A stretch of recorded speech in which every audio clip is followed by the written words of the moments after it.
What's happening, YouTube? It's an honor to be here, me along with two special Negroes. I mean, the most special that they get to see movie reviews early, they get to do everything early. I'm honored to be in the building with the living legend Larry and the good brother from Just My Opinion Reviews, my folk Brandon. Fellas, how y'all doing? Pretty good, man. Pretty good. Thanks for having me. I'm glad to be here to talk about all this goodness. Thanks for having me. I'm good. Yeah, man, I'm solid. I will say, since we know that Letty bound all white people from magic, I'm not a special Negro. I'm a magic Negro. Hey, man. Look, Larry, you just stole one of my lines, man. That was going to be... I was going to say, man, when she said that, I felt like, even though I know it's fake, even though I know it's not reality, I felt like the black people won one for a few minutes, man. When she's like, you white people would not have magic again. For a few minutes, I felt special. I felt very special. Always special, man. That's why I think they always do this Hollywood thing where they have magic Negroes, where black people just come in and fix all white people's problems in an hour and a half and then leave. It's because they don't have magic anymore, and we do. So they know, they're like, oh, we got to go find us a magic Negro. Well, 50 Cent tried to tell them, Larry. 50 Cent tried to tell them we got the magic stick, but I guess they wasn't listening. Oh, they listen. They listen. That's why they try and lynch us, to keep us away from to keep their women away from us. Oh my Lord! Now that Christina Braithwaite. Yeah, man. But I gotta know how y'all feel about her. You know. You know we're gonna talk it up, my brother. Yeah. We don't bring out the heavy guns such as yourself for nothing. For nothing. Let me say what's up to everybody so we can go ahead and dive on into this thing an hour. Ladies and gentlemen, all we're talking about is what is about to be a critically acclaimed, award-winning show, Lovecraft Country, the finale. We're going to chop it up. Moochie is supposed to be joining us, so when she gets here, we'll pop her in. And y'all know this brother right here. This is Brandon from Just My Reviews. Subscribe to this channel. Link is in the description. And let me shout out to everybody that's in the building. So we've got Support Gaming, Mike Willie, Tyrell Hopewell. Mike Willie, I did get that cash app. I will give you a funny video in a second. Kendall Suggs from the 252. I ain't even going to attempt to butcher that name. Cash, Money, Buzz. All my folk is in the building. Support Gaming. Stanley Powell. What's up? And this is for my folk. Mike Willie, all the way up in Detroit, who sent me a cash app because he was so excited about what we was going to do in this episode. So, Mike Willie, this one is for you, my friend. Don't you like popsicles? What? I said, don't you like popsicles? What? I said, don't you like popsicles? Yeah! What? Yeah! Talk Hey, Willie. I'll take them. So, fellas, it is Lovecraft Country. It is episode 10, the finale.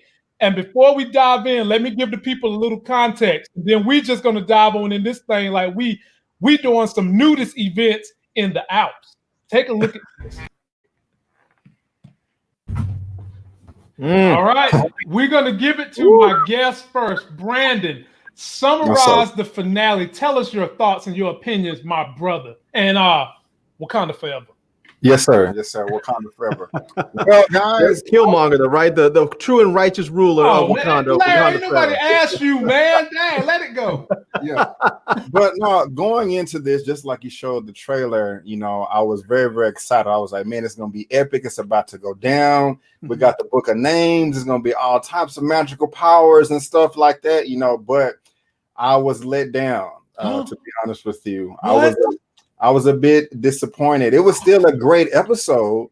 You know, there was a lot that was revealed and kind of pulled on my heartstrings, and I did enjoy, you know, a dynamic between two certain characters that been kind of clashing throughout the whole season. But when the credits hit, you know, the final showdown was a bit anticlimactic for me, and I walked away entertained but wanting more. And I did see the episode twice, or at least twice. And I did like it a lot more the second time than the first time. But I still wanted more in the end, and you know, I left starving. You know, I wasn't fed. I was still hungry. I was still hungry. Yeah. Look, that is so profound. I'm about to take a note because I gotta come back and probe you, Larry. Give us your synopsis. How you felt? What did this thing do for you? And all the emotions you had watching the finale. But let me just first say I'm gonna have to go with B. Avery for a minute on this one. I'm gonna have to call B. Avery Eric Benet. He's like Eric Benet. You get Halle Berry, and then a few months later, you're like, yeah, whatever, I'm good. It's real. It's been cool, but I'm done. I didn't get enough. I'm not fed. Halle Berry didn't feed me. Come on, bro. Hey, you know what? That was. You can't get mad at a brother when he compares you to Eric Benet, who has Halle Berry. So I give you that. I mean, maybe he's Eric Benet. He's seen Kim Kardashian and said Halle Berry too old. Nah. There you go. I don't think I can do that. That's blasphemous right there. I'll say I love this episode, man. I thought it was fantastic. It was much more of a milder tone to it all. It had those moments like we typically do, but it had a much more mild tone to it as a whole. But that last scene with Diana, woo, man, I was so fired up after that. I mean, as far as it leaving you wanting more, like you said, I was left wanting more. When I saw that, I was like, I want to know what's going to happen next season. I want to see Diana and Hippolyta travel in the universes, So I wanted to see what was going to happen too, but more than me wanting to see more of what's going to happen in the future, I was confused. I just didn't understand how her character completely transitioned into some cold-blooded murderer, which I'm not mad at her. I mean, Christina did deserve it, but there was a complete character shift out of nowhere. And I'm like, okay, where did this come from? I don't even think y'all can correct me if I'm wrong, but I don't even think Dee knew who Christina was throughout the whole season. Have they ever met? Have they ever had any lines of dialogue between each other? So that I was kind of lost there. She didn't need to know who she was. She was this Snow White, friggin' Aryan Nation looking white chick. So she knew that she was evil. She knew what she saw under that rock and everything that had gone through, that she was evil. And so I think here's what we can say. What caused the character shift?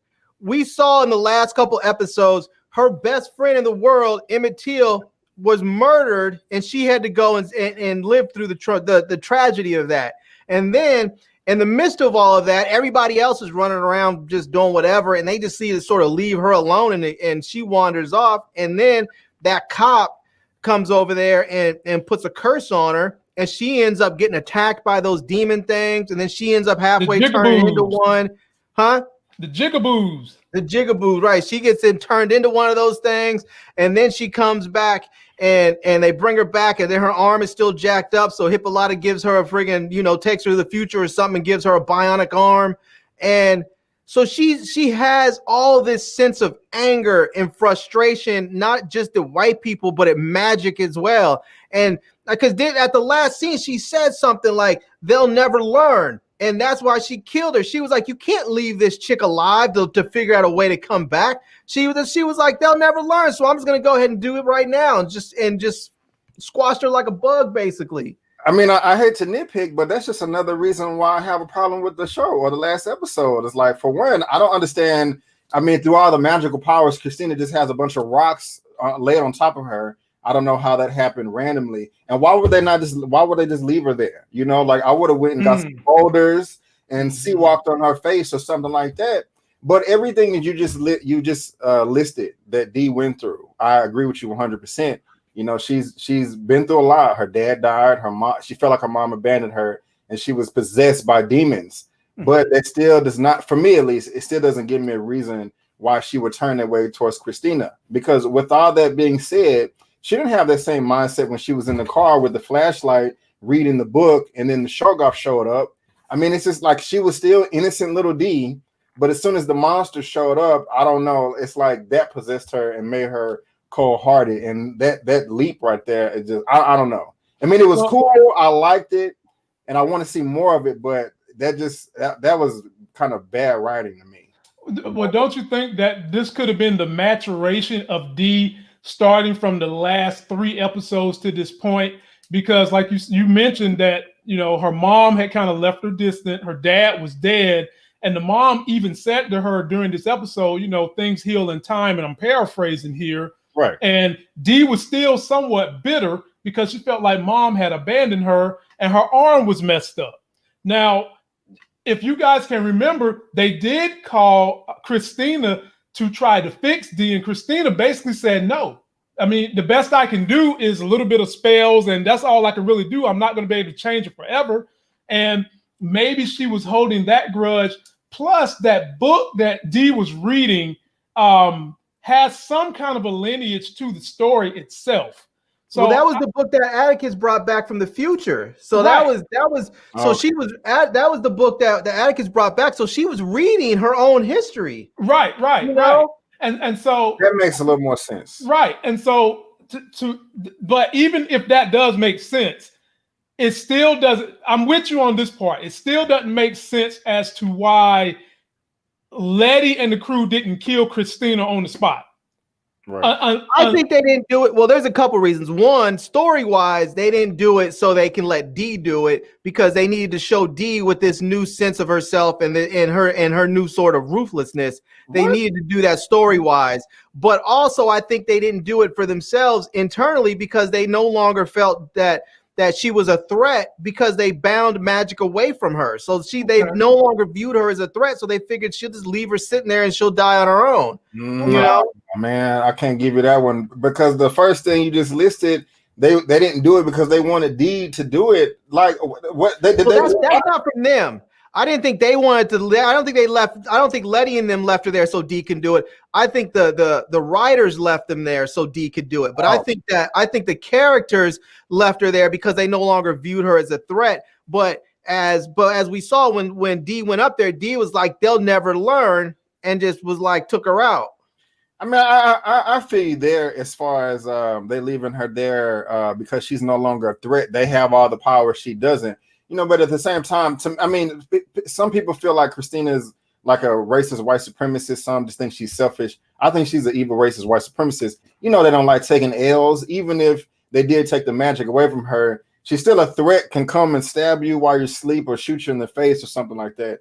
I mean, that's just like, my mindset. But I don't know. I mean, I was just a bit disappointed there. Can I say something else that kind of has to do with Dee? Oh yeah, go for it. Yeah, go for it. If she has this robotic arm, why would they leave her in the car and not have her go up there and fight?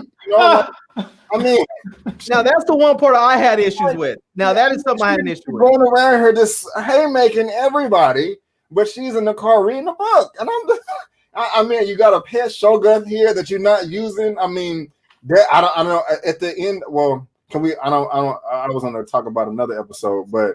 Like no, go for it. Tie it in, brother. Okay. Tie it in. So the thing that bothered me, I think it was at the end of episode 8, to where they were Lancaster and all the cops were shooting the house, and then the Shargoth came and protected everybody. So never in the last 2 episodes they didn't use that beast or that monster for anything. No benefit at all. They just left them in the basement. And at the end of that episode when it was revealed and they killed all the cops, they left us in the cliffhanger. When Tick had the hand up there like he was like a little pet.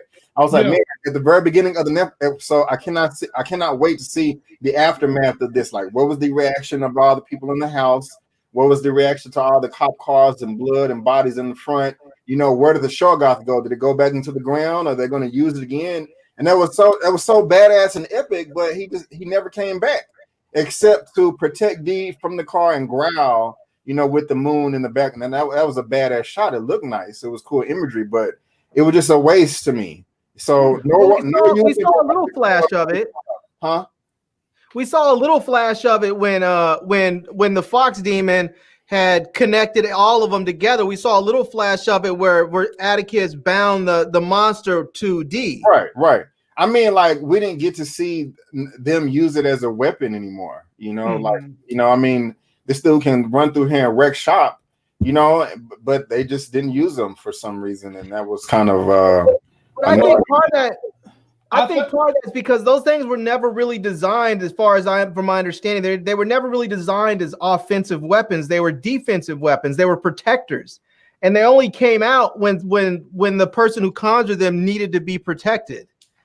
And so that's a fair point, I guess. But I mean, it's either because when we first saw them, they weren't there to really attack anything. They were there to attack people, but they were there to protect Artem itself. And so when the sheriffs and Tick and George got too close to Artem, those things came out to protect the area around Artem, and that was it. But every other time that we've seen them come out, it's only been in defense of the person they're bound to. Fair point. But still, the robot arm, she should have used the arm to fight. The robot arm is dope. Yeah, yeah. So when they had the scene where the mom took her into the room, it sounded like she was taking her through the time portal. They didn't show us what was going on. Right. I was sitting here wondering, what is she doing?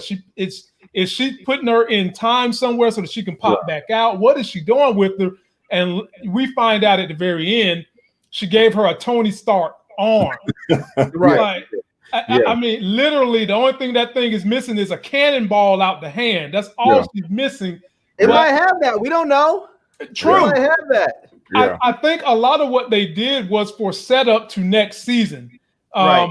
You know, how did you guys feel about the conversation Atticus had with his long-lost Asian lover in that bar when basically he said that we are all family? And y'all know there's another point I got to get to involving Ruby, but I'm going to save that for a little bit later. Cool. But how did you guys feel about that interaction between Atticus and his Asian former lover, who in essence, you know, she went up there and had a major role in the end in helping keep that magic in the family?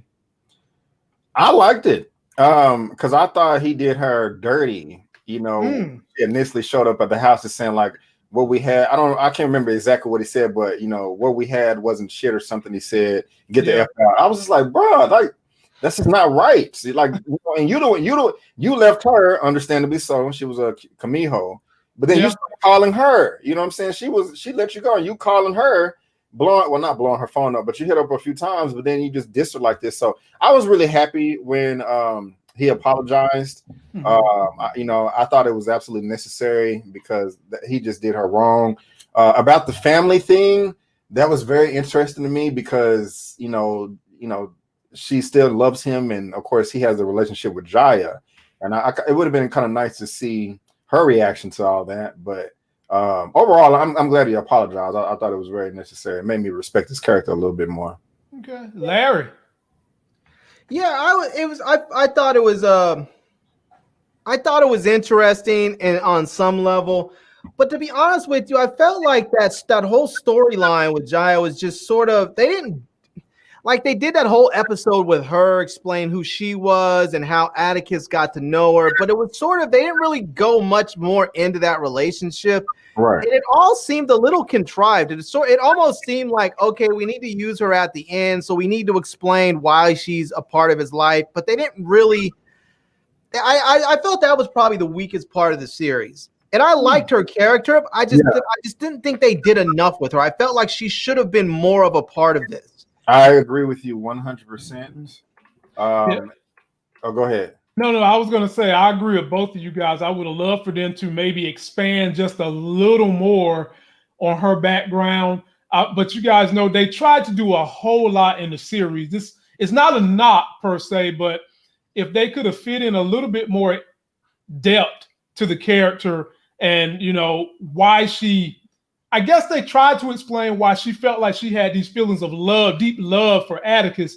But I felt like they could have done more considering the way she was an integral role in the ending. You know, I don't feel like her ending manifests the way they presented her throughout the story. You know, I could have seen her just being a simple sacrifice, then that would have worked. But she wasn't just a sacrifice. She had an intricate role, and then she survived on top of that. So that was how I felt about it. Yeah, and then the shaman at episode 6 was saying that you haven't even begun to like walk into or accept the darkness. Mm-hmm. So I was really interested in seeing how that played out, but it was just kind of like an offshoot of the spell, the binding spell that Letty was trying to fulfill. And it just for them when Tick and Jaya were at the table at the bar, and he was saying that they had like intertwining destinies. I can't suspend my disbelief that much. I mean, these two people are on opposite sides of the world, and this is so coincidental that this spell is the darkness that she's supposed to go into. I don't know. Like you kind of said, Larry, it did kind of seem contrived. I wanted more, especially just the whole Camino story of how that works. You know, how it would have worked if she would have killed 100 men instead of stopping at 99. And I'm still at this point not entirely clear on that. So I don't know. Like both of y'all said, I wanted more from that. It was interesting. I liked it all. Just give me more of what you gave, and you know. Yeah, I mean, I was okay with the fact that they were on opposite sides of the world, and it was sort of this that brought them together, because we've seen how strange things happen that bring people from all different places together. I mean, we've seen that. You see it in real life, how you think like, what are the chances of this person from this part of the world meeting up with this person, and this is just the exact thing that you needed to make this thing happen. And it does happen that way. And so that didn't bother me so much, because that's reality in a lot of ways. That stuff really does happen. Not the being a Kamiko or anything, but you know, just people meeting up from opposite. My Lord. It would have been kind of cool if we would have saw her nine tails come out like on the bridge when she was fighting. Oh my Lord, yes. Yeah. I was really hoping you know, that would have been dope. But you know, it didn't do it, you know. So you know what I really wanted to see? I wanted to see at that ending, I wanted to see Hippolyta really utilize her powers and maybe bring back George to fight or something, or maybe bring in those interdimensional women that she was with, to bring them in to fight something. I wanted to see something more than the way it went down. I mean, I was happy that it all turned out the way it did. You know, I like it when the good guys win often, but it felt sort of forced. That whole thing with the nine-tailed fox demon, but it just felt sort of forced. I liked her. I would have been more than happy if that would have happened, if we saw her maybe for 2 or 3 more episodes and she was more of a part of Atticus' current life. And maybe she loved Atticus, and Atticus was fighting not to love her back because he was with Letty now. And then she makes this grand sacrifice that kills her. Yeah. And maybe it would have been great if she made this grand sacrifice, she gets killed, but really what's killed is the fox demon part of her, and she's still alive as the human. And now Atticus is forced to deal with her if he's back to life, or maybe Letty now feels some responsibility to help this woman or take care of this woman now that she's there in America with them after she helped him. I don't know. It would have been interesting, something to be more than just what it was. Because it was like, okay, here I am, fox demon, boom, bound you all together, and now I'm survived and good. Well, Letty and them are probably going to feel some kind of way toward her, period, because she did get up there, use a little fox demon powers, and she bound Christina and Atticus together so that they could get rid of the magic in Christina. So I'm sure that in next season, they're going to tie up some of these things that we're calling loopholes from this particular season to go into next season. And we're going to learn a little bit more about her, hopefully. And the thing that I think a lot of us want to know, are they going to find a way to bring Atticus back? What do you fellas think? Or is it a wrap for George and Atticus? I think it's a wrap, unfortunately, because with the way things are happening now. So remember, if they do a season 2, I'm just throwing this out there, spitballing. I think it's going to take place like further on in the future, like decades. You know, Dee is grown. It could be to where, you know, when she's in the future with the hood. And it was some episode before to where they were saying that in the future that either Hippolyta or Tick went to, white people were rioting. So I'm kind of thinking that, okay, maybe black people, I'm hoping, that black people aren't oppressed anymore. You know, white people don't have magic anymore to, you know, oppress black people. So like black people are coming up, moving up the economic ladder, and white people are mad about it and they're rioting or something like that. And so I can only see that happen like in the future, like year. I don't know what year, but you know, I don't think it's gonna season 2 is gonna take place next week after these events. I could be wrong. I don't care. You know what what timeline they use. I just want to see more content. But if I had to guess, I think it would take place in the future. And George and Tick are not coming back, unfortunately. I want them to, but I don't think. Or maybe they go and get them from a different multiverse or something. I don't know. But well, you know, they don't went Marvel on us with multiverses and what may have you. Ladies and gentlemen, we have a guest popping in, and it's the homie Moochella. Yeah, I'm in now. or maybe they go and get them from Yeah, I have to say that, you know, looking at that Jonathan Majors IMDb, Hey, Moochella. what's up, Mooch? So Jonathan Majors has like 3 movies in the works in production right now. So, I mean, as far as him coming back, he may have been like, look, y'all, it's been fun. I got other stuff to do. And he gave him one good season, and now he's out. So, well, we'll see. We'll see. I'm really excited though to see that Hippolyta. It looks like Hippolyta is going to have a major role in the next season, and if they have a next season, I'm looking forward to that. I hope they just don't do some. I hope they don't try and do a Watchmen type deal. Yo, what you mean? What you mean by that? When they get on and then they just like, yo, deuces, I'm out. Yeah. I like what she did with her arm. With Diana's arm. So you like that part, Moochie? Yeah, I like what she did with Diana's arm, how she did the mechanical thing. Hi, everybody.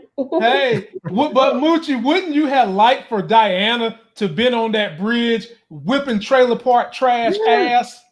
Yes, with the what's that animal called? Did you guys see the flashback when they showed how Atticus had her pet in the what's the animal monster called? Thing? He bound that monster to her. Yeah.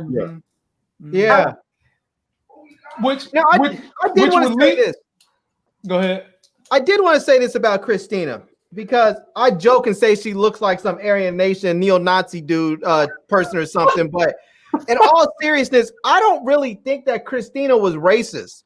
I think Christina wanted power, and I think that she sort of was one of those people that saw so much potential in magic and power that simple constructs of her time, like of our time too, of like race and gender, just simply didn't apply to her anymore. I don't think she cared about them. I don't think they mattered to her at all. I think she simply wanted power. If she needed to use gender to get it, she would use it. If she needed to use race, she would get it. She would use whatever tool was at her disposal, but I don't think those tools meant anything to her except just as a means to an end. So you really don't think she had a disdain for black people? I don't think she did, honestly. Okay. Well, man, I think she just wanted power. I don't think she cared how she got it. So you basically are saying that Stormfront was worse than Christina, is what you're basically saying on this show, Stormfront was clearly worse. Stormfront was purely a Nazi racist, horrible human being. So there's no doubt about it. So let me ask you guys this, because we've got to talk about Ruby. We cannot have this segment with Ruby. And I'm gonna tell you what I was feeling. So you know that they had the scene where Letty talked to Ruby about helping them at their mom's gravesite. And Ruby basically said, no, you only use me. Kind of paraphrasing what she said to Letty. All right. Then they're all packing up to go to Autumn. We know we're about to have the big climax. And Ruby just instantly pops up with the blood. My spidey sense went up. And then next thing we know, they riding along in the car now. And y'all know how movies and TV shows do this. Everybody's all happy before the big battle scene in a car. And then all of a sudden, the damn deer jumps out and kills everybody. So I was waiting for that scene to happen. Didn't happen. And when that didn't happen, fellas, I knew good and damn well that was not Ruby in that car. I knew it was Christina. But the question is, we learned that Ruby is bisexual. Is Ruby officially dead or not? Brandon, I'll give it to you first. I don't think so. Initially, I thought she was dead. I did, and I was like, "Damn!" I was mad. That was one of the worst things I hated about the episode. I'm like, even though I had my problems with Ruby, I'm like, "How you gonna kill her off screen like that? That's just whack." You know, she deserved more. But the second time I watched it, I don't think she's dead because prior Christina was like, "Hey, to have them in this state, I mean, to get the potion, they have to be in a comatose state." And I know that they showed the flashbacks with Jaya when she was doing her thing, but I think that Ruby was still like in comatose state in the bed. I don't think she's dead. I think she's still alive in comatose state. Moochie, what you think?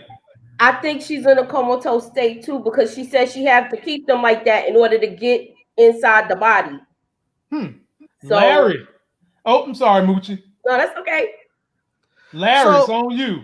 So when all this went down, I knew that as soon as Christina gave them that vial, I knew that it wasn't when Ruby gave him the vial, I knew it wasn't Ruby, because when Christina showed Ruby the vial barely had anything in it. It was a little tiny amount of blood, and I think it was like some finger clippings and something else. It was a very small amount in that vial. And when she handed that vial over to Letty, it was a full thing of blood. So I knew that it wasn't the same vial.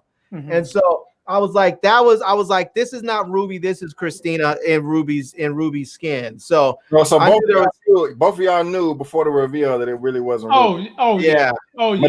Michelle, what about you, ma'am? Did you figure it out too? I wish they would have showed the details of how she got her to get her into that comatose state. Because they only showed it when they did the flashback of when GI connected to Atticus and Christina. Connected to Atticus and Christina, that's when you saw everybody's life and you seen her. You didn't actually see her kill her or put her in that state. You just saw her for one moment and then you saw her laying in the bed. Yeah. Here's another interesting point is that about Christina. Christina, she keeps saying, if you do this, I promise I won't do that. Christina's actually a woman of her word. She keeps her word. And we see that at the very end when she promised Ruby that she wouldn't hurt her sister. And as Letty's falling down out of that tower, and Christina's saying she's watching her fall, and she's saying the words of in the language of Adam to restore her invulnerability.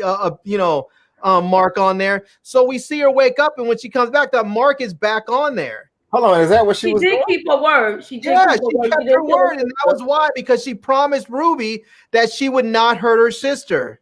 To me, that is the equivalent of racist white supremacists giving slaves butter biscuits back in the day. Wow. little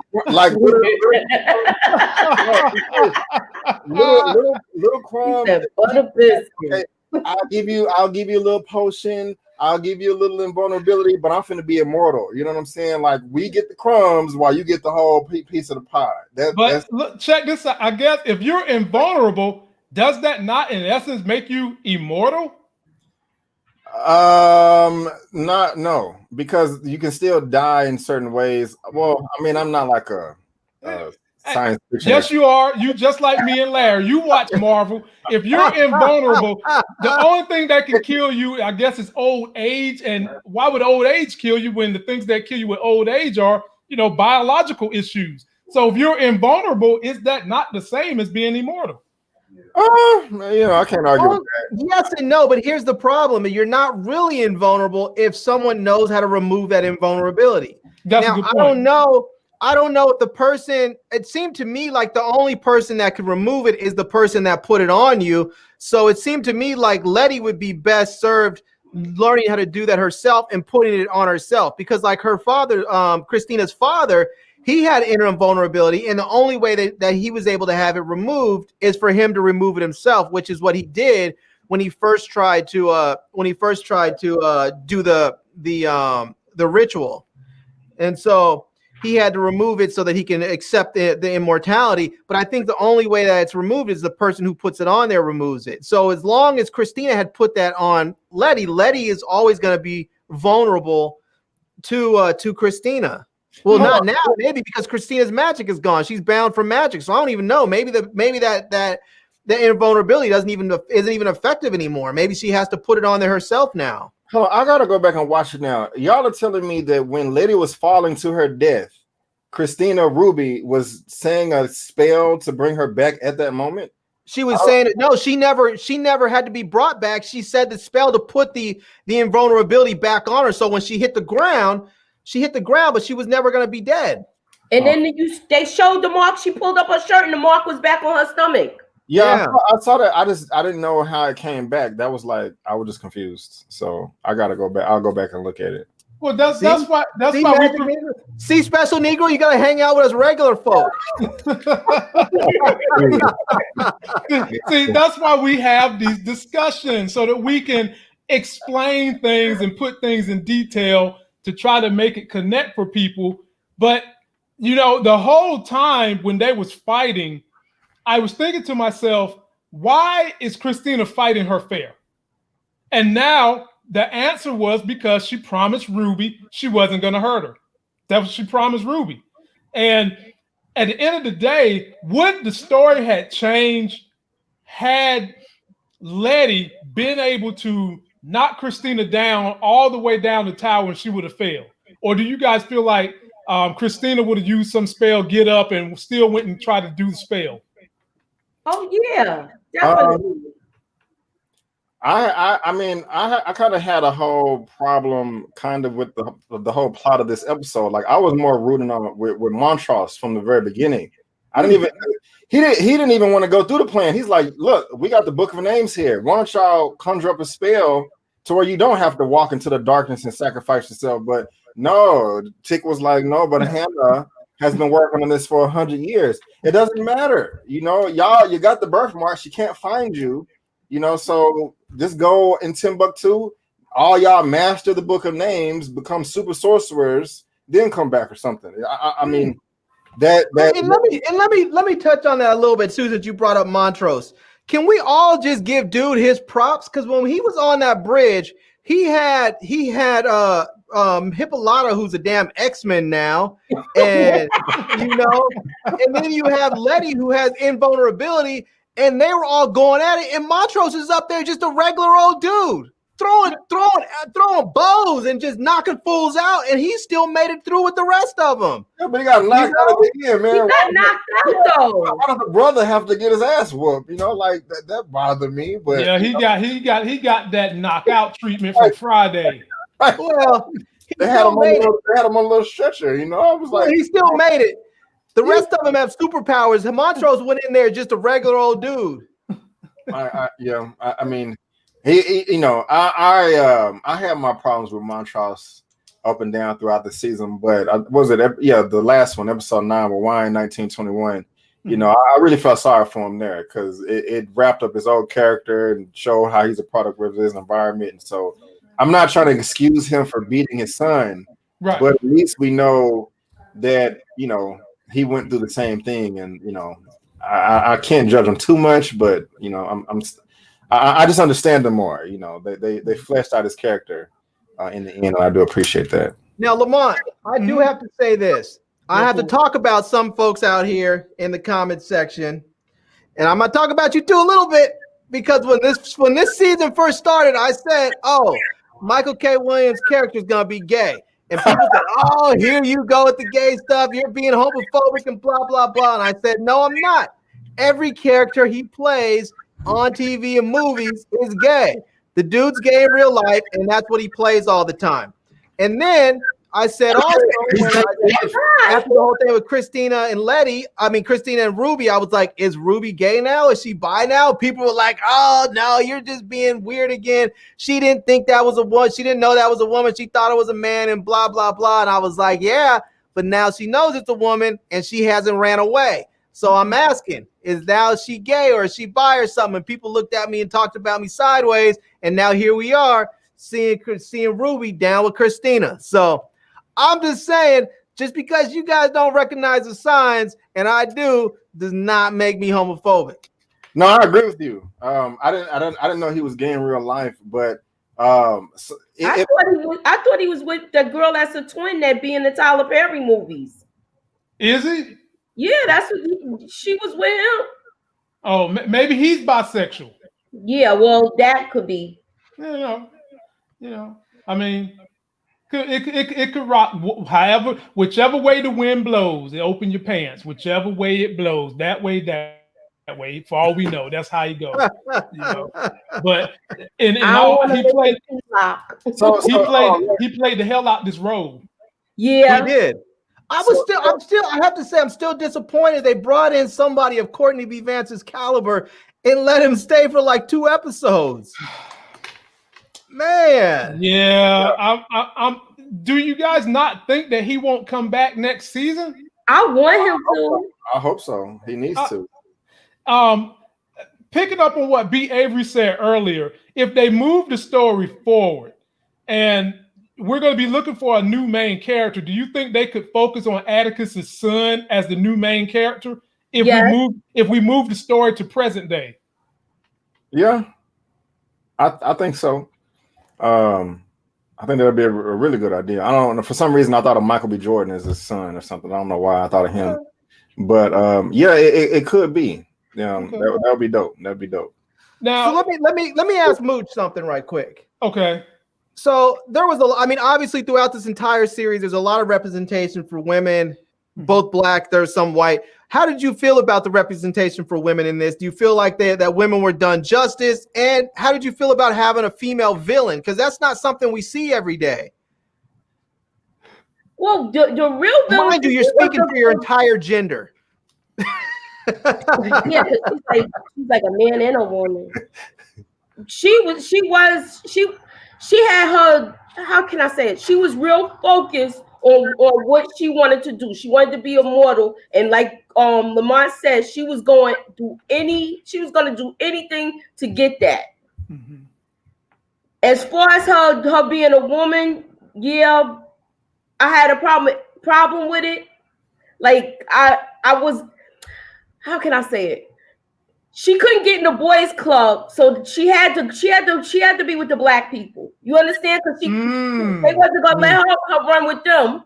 Mm-hmm. So she's like, all right, so I'm gonna get in where I fit in, so I can get what I need. Because they didn't want no parts of her.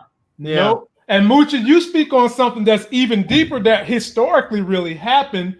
When white families would outcast members of their family, who would they go get close with? The slaves. Yeah. That's who would befriend them and all that. And I really felt like they did an excellent job of weaving in, magic, mystery, history into a series that was palatable for everybody to watch. I don't know about y'all, but I think it touched on how when the black people moved into the neighborhood, how people was leaving. Did you notice that at the end? I did at the end, yeah. Did you notice that at the end? And that still happens. There's white that happens all the time. Yeah. I love how all the Easter eggs throughout the whole show were subtle and not forced in your face, and you're always able to pick something up. They did that. They knocked it out the park, I thought. Yeah, it was subtle. Okay. So now it's time for rankings, ladies and gentlemen. B. Avery said something that I had to write down. My man, when we first asked him about the series, about this episode, he was almost perturbed. I thought I had got the wrong B. Avery, like I was in Earth 504, if you remember what happened in episode number 9. But this is what I got to know. I once said with Larry that every episode felt like a finale. Brandon, could it be that because they had such a lofty expectation that you was let down by this episode because all the other episodes felt so good? And if this is not your favorite episode, please tell us what was your favorite episode. I do agree with you there. With every episode feeling like a season finale, and this one just, I don't know what they were doing. My favorite episodes have to be number 1. Okay. Number 4, when they kind of went on the journey of the center of the earth thing. Mm-hmm. And maybe episode 5. I really do like the justice that Ruby got with the heel. I was like, yes. That was brutal, man. That was brutal. Yeah. He called her N-word, B-word, and was trying to grope her outside in the alley, and I'm like, nah, bro, you can't be doing that. That was the co-worker he tried to grope out there. Yeah. I say probably 1, 4, and 5 was my favorite. But and those are the episodes in the first half of the season. So I was gonna end up saying this towards the end, but I like the first half of the season better than the second half. Okay. All right, Moochie, your turn. Favorite episodes. My favorite episode was the one he just mentioned with the heel. Okay. With the shoe. Okay. I also like the Hippolyta episode.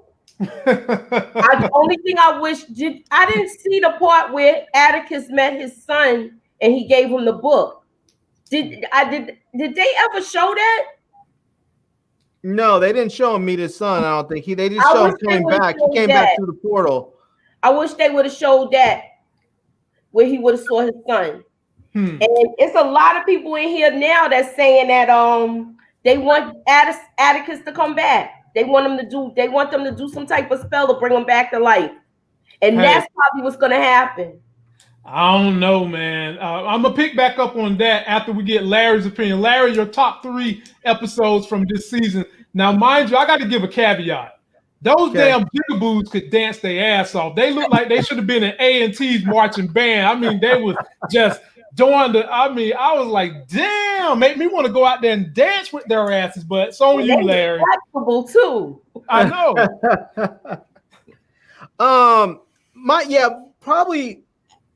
Probably one of my favorite episodes. Probably the first episode was one of my favorites. I love that scene when Letty comes rushing out from the back. I think she went to the bathroom or something, and she saw those people in the back room. The dude calling, telling people to come through, and she comes rushing, talking about, we gotta go. Rush out the place. But that scene and the other scene where she's when they're walking into the place, and that white woman walks by looking at her, and Letty looks down at her glasses at her like, what, bitch? And pushes her glasses. That was classic. That was just like some straight up gangster shit. Like, I don't care what you think. I'm here. I'm in my space. This is not me taking your space. This is my space, But I like that. I really liked the episode with Hippolyta when she went on her journey. That was just dope. That was really dope. And this one, when I think back on it, and when I think back on the episode, and it's not one that initially came to my mind as one of my favorites, but it probably is because I refer back to it enough in my mind, is the one that Meet Me in Daegu, the one where we finally meet Gia, and they're in Korea during the war. And part of that is because we really get to see what made Atticus of today. Like, we already know that we already knew that his father beating him and had an effect on him, but we didn't really get to see some of what made him so hot-tempered and violent and able to kill so quickly. And when we go back and see that episode with him in Korea, we get to see some of that, and we get to understand, a little bit of what. I mean, obviously we talked with, they showed Gia and her whole thing with the nine-tailed fox demon, but I think the more important part was showing Atticus, and like that scene where they killed Gia's friend, and then the lieutenant's gun jammed, and he calls over and says, "Private." And Atticus just came right over like it was nothing. He just came over, boom, and walked away. It was like someone said, "I don't have my shoes on. Can you squash that roach?" And you just walk over and squash it and then walk away. I mean, he didn't think anything about it. And that really gives you some sort of insight into who he was and the type of things that he experienced, the things that he did, and the type of trauma that he carries with him. Because I firmly believe, unless you are a true, clinically diagnosed sociopath, you can't just take another human life and not have that scar your soul. And I think every time you kill someone, it scars you, and you carry that weight with you forever. And I think that's part of the reason why Atticus is who he is. And I think it was important for the viewers to see it. No. Oh man. So no love for episode 9 when they went to Tulsa. I love that episode. The only gripe that I have that I really can't gripe about was Letty when she had the book of names. I know she's invulnerable and all that, but that portal was closing, and maybe she was so emotionally distraught from holding someone's hand who burned up right beside her. I felt like we've been seeing her doing her best Usain Bolt impersonation this whole episode. I thought she was related to Tariq.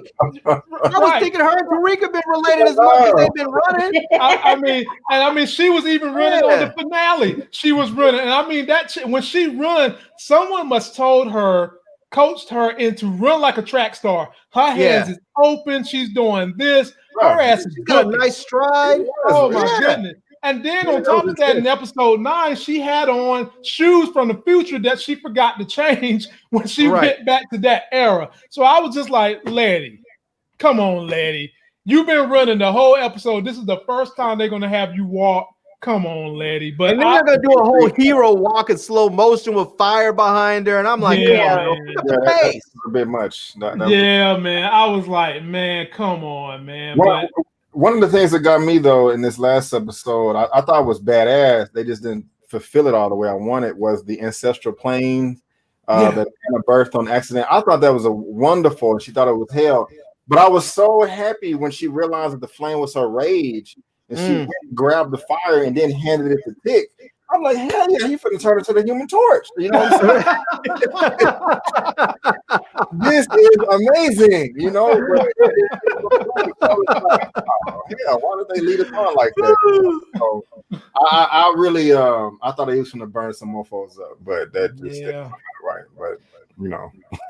Well, oh man. Let's go ahead and just kind of wind down. Somebody in the comment section said that Letty was running faster than Forrest Gump. She was, man.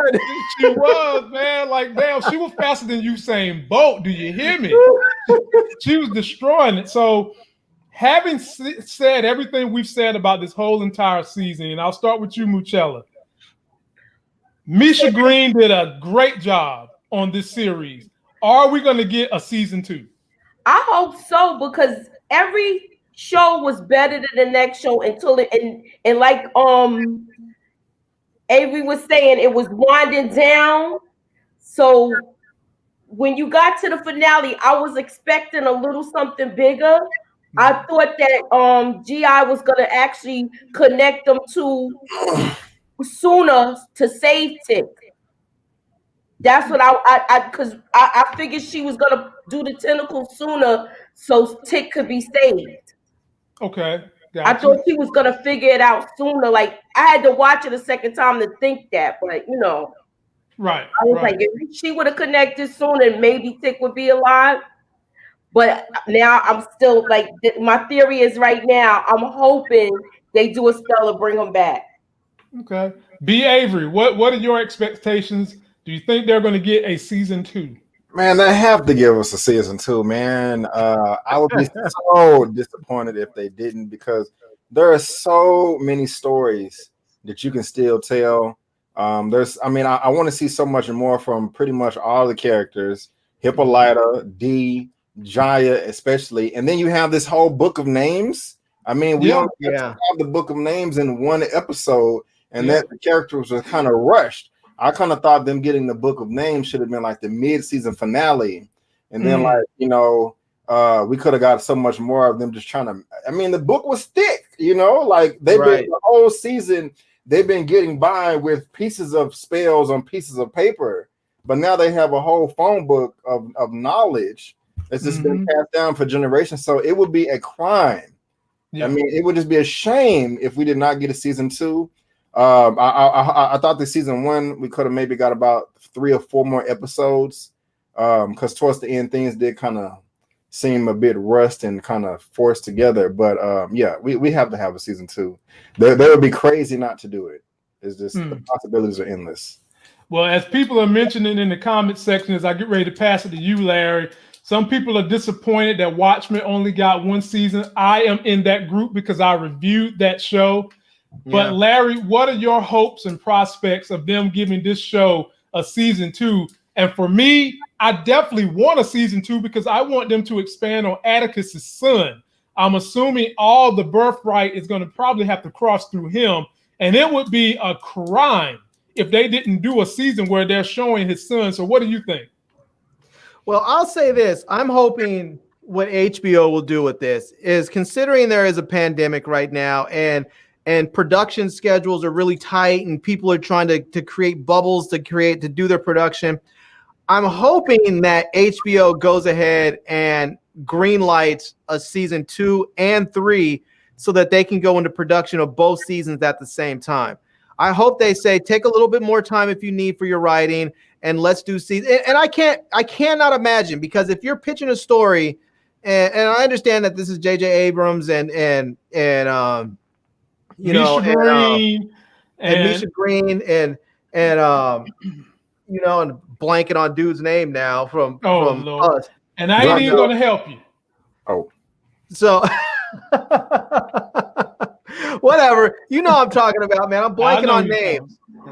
So, but the fact that you have all these powerhouses, I'm sure they didn't have to go through the normal pitch process, but generally, when you go in for a series, they want to see at least like the first couple seasons, that you have ideas for the first couple seasons. And so if you go and pitch somebody a series and you have to come in with 30 or 50 ideas for if you're talking about five seasons of 10 episode seasons, that's 50 ideas. I'm hoping they say, look, you guys already have great ideas for at least 3 seasons.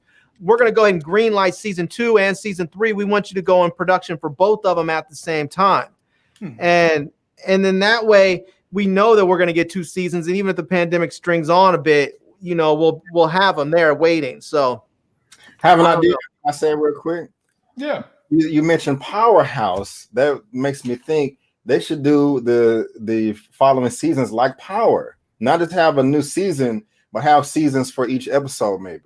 Like I have a show with Jaya going back to South Korea, having one with D, having one with Hippolyta going through the mall. I mean, just expand it, man. It's not like we don't want to see it, Yeah, have the whole Lovecraft universe and do Atticus' son.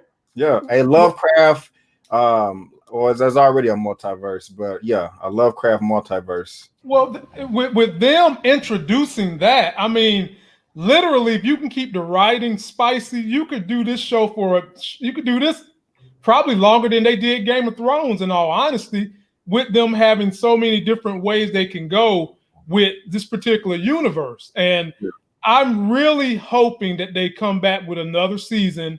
Jordan Peele, J.J. Abrams. Thought you weren't going to give me the name. Yeah. There's just way too much star power on this thing. And the ratings for this show was some of the best ratings HBO has ever seen, because not only did you bring in white Americans, you also brought in a new group of African Americans and minorities that haven't been watching this type of show. So the ratings was outstanding on some of these episodes, and I don't see how they don't do it. And so I will say this. I will say this about this. Someone mentioned that maybe Netflix had passed on this. I don't know if that was the case. I don't know if Netflix was even in the conversation for this show ever. But I'm glad this show went week to week. I think this show was better served going week to week than it would have been if it went to Netflix and we watched it all in a binge. Definitely. Because I think the anticipation that we experienced going from one week to the next week, and then from one week going, oh my God, it just got better, to the next week where it's like it just got better to it just got better. I just think that going through that experience really just lent itself to the excitement of the show. I think this show is much better watched week to week with that anticipation than just binge watching it. So well, hell, YouTubers like that, because we can make like 4 videos in between a week. I mean, you ain't saying nothing but a word, my brother. I'm down for anything that's week to week. You know what I'm saying? And I will say this. This is another thing that's really important about this show, is that this is another example of Black filmmakers and writers and actors showing Hollywood that if you simply give Black stories and Black storytellers and Black actors and directors and producers an opportunity, a real opportunity, not some half-cocked thing where they throw you a little miniature budget off to the side. If you give them a real opportunity, they will produce real blockbuster hits that tell stories about Black people that both Black and white people will enjoy. Because this is a story, even though there's Black people in here and it's centered around Black people, these are stories that everyone can and is enjoying, and it's making money, it's getting the ratings. And I think that if they simply allow this to continue to happen, you will see more and more of this. We saw it with Watchmen. We're now seeing it with Lovecraft. I hope we continue to see it with other series. Right on, right on. So, ladies and gentlemen, I'm going to give the closing words to our guest. B. Avery, what you got going on your channel? For the people that have not subscribed to his channel, please go over there. I don't have to tell you how well this man does reviews on the channel. He's a special Negro. But tell us what you got going on over there, B. Avery. Well, yeah, if you look around, I made a few changes with the backdrop, so you can support me if you want. I'd appreciate it. But I got a couple of movie reviews that I'm going to be doing in the next week or so. A number of Charlie reactions, and I'm also going to be getting into the entertainment news as well every time. Nice. I mean, kind of like you guys, like I'm saying, I'm trying to get on y'all level, but once the news we're trying to be like you when we grow up. Yeah, man. we're trying to be like y'all special Negroes, man. No. But when news drops that, Michael B. Jordan is going to be putting together a Static Shock movie and just things like that, I want to talk about it, and I want to hear from me, and I want to hear from you guys, and so I'm gonna really try to step up this entertainment news and just keep this conversation going. Yep. And Moochella, ladies and gentlemen, Moochella is about to start her YouTube. I've been said Moochella and Tim need to start YouTube channels. Moochella got her microphone so that we could hear her crystal clear voice, her Anita Baker voice today. Moochella, tell the people how long is it going to take you to get that channel going so that they can be ready to subscribe to your channel? I'm trying to. I need maybe a month to get everything up. Okay. I'm talking. I'm trying to. I want certain content. I want to do shows, movies, and a cooking segment and things like that. Oh, nice. All right. I like it. Oh man, in a movie. And ladies and gentlemen, let us not forget the living legend Larry, who reviews everything. And I might have some iPhone 12s on deck for us so that he can review it for the greater good of all humankind. Larry, what you got going on your channel this week? Oh man, same old madness, reviewing more tech. I'm trying to get away from doing some of the cheap stuff and get back into my high-end stuff and do some more vlogging.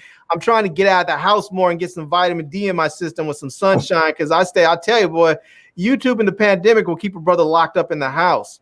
So, I'm trying to get out a little bit more. And I have some giveaways that are coming up soon. So some people that have asked me to review stuff have sent me a few extras. So I have some giveaways coming through. And I'm gonna keep reviewing face masks. So if some of you watch my channel and you see damn, how many face masks is this brother gonna review? More of them. I'm gonna review more of them. That's how many I'm gonna review. I'm gonna review masks until there's no need for us to wear masks anymore. How about that? So that could be 2 years from now, bro. And I'm gonna keep on doing them. I'm gonna keep on doing them. I want everybody to remember to mask up too. So I know I sound like a broken record, but please mask up. Yes, ladies and gentlemen, we do need you to mask up if we're going to ever get over this pandemic. If you guys don't want to go back in lockdown, you've got to listen to what the professionals are saying. And they're saying lockdown wouldn't even be a thought if we just mask up. So having said that, be sure to mask up, wash your hands, protect your family, keep watching us, subscribe to everybody's channel that you see up here. Moochella coming in a month. And I'm going to get you guys out on this note from my man Buzz. Before you take us out, can I say one last thing? I'm sorry, I forgot to say one last thing. Oh Lord, here we go. I forgot to, in case I didn't, I wanted to mention that that Killmonger is the rightful ruler of Wakanda.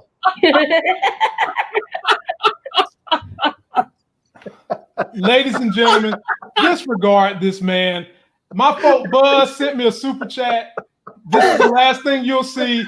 We love you guys, and this is for you, Buzz, and we'll catch you on Wednesday. Not deserve to stop the care though. What's she gonna do that look? I love potato. She tried to stir it up balls deep on y'all. Ah, no, girl, we is lactose. Y'all need all that cheese. Karen, just Uber Eats me. He's really trying to look at it. Across the legs like it's on the motherboard at church. Girl, that shit ain't innocent. You done raped the whole turkey. Melted butter. Baked for 4 hours. Oh, look at it.